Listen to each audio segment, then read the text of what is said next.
Now, you hit on something that's really important, and I can't stress this enough about cleaning out the equipment, right? So many people make that mistake of using old farm equipment, and then they just start running compost teas through expecting these miracles when in reality, they just killed everything that they put in there. So Mm-hmm. what do you recommend for these farmers who are going to transition into the biological world for cleaning out all of those pipes and tanks and pumps? I mean, is there a recipe that you could share with us?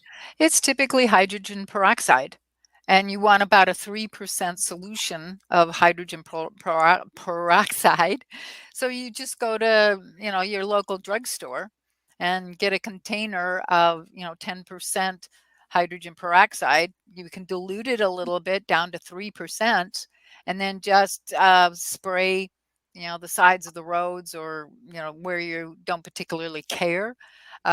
Just use that material to clean and wash, or maybe the hydrogen peroxide, because the hydrogen peroxide reacts with just about anything, and has that cleaning solution effect where it's pulling all of that yucky stuff off of your off of the inside surface, inside the pipes, inside the sprayer units, and you're left with clean machinery.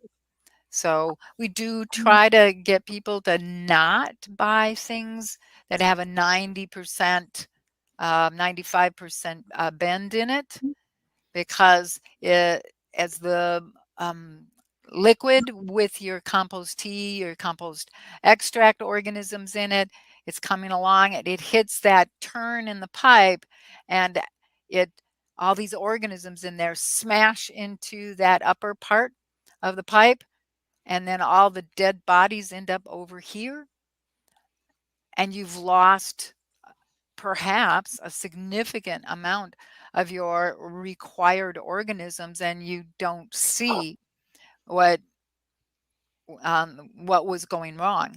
Now, if you're looking and checking with everything with the microscope, you just have to take a pipette of that liquid, put it in a test tube, line up the test tubes from all the places that you wanted to see if you got it clean enough, and you shake a little before you take it out and put a drop on your microscope slide, and you look at it and you go, there's no biology in here at all.